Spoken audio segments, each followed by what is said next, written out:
বিয়ের পর শুধু মেয়েরাই সব কিছু হারায় না, পুরুষেরাও হারায়।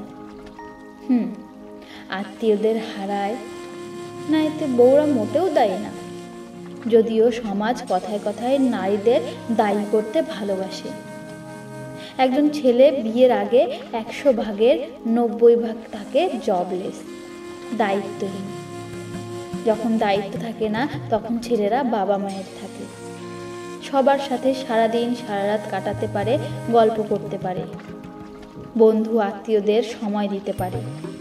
কিন্তু যখন একটি ছেলের বিয়ে হয় তখন তার জীবনে দায়িত্ব চলে আসে, বউ বাচ্চার দায়িত্ব, সংসারের দায়িত্ব।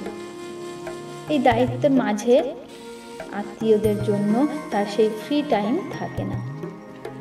কেননা সকাল 10টা থেকে বিকেল 5টা অফিস করা, এরপর জ্যামের শহরে বাড়ি ফেরার যুদ্ধ, এরপর নিজের পরিবারকে একটু সময় দেয়া, সারাদিন অপেক্ষা করা, স্ত্রীকে সময় দেওয়া, বাবার কোলে ঝাঁপিয়ে পড়বে অপেক্ষা করে থাকা, সেই আধো আধো করে কথা বলা ছোট্ট সোনাটিকে বুকে টেনে নেওয়া, এগুলোতেই সারা রাত কেটে সকাল হয়ে যায়।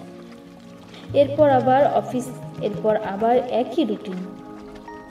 এর মাঝে বলতে পারেন আত্মীয় বন্ধুদের সময় দেওয়া সময় কোথায়? পুরুষেরা তো মেশিন নয়।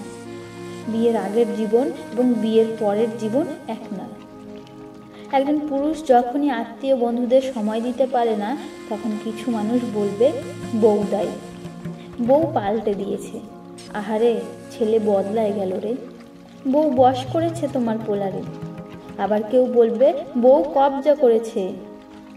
প্রতিটি পুরুষ তার পরিবার, বাবা মা, সব রকম দায়িত্ব পালন করার পরও লক্ষ লক্ষ পুরুষ আজ বদলে গেছে শুধু বউয়ের জন্য।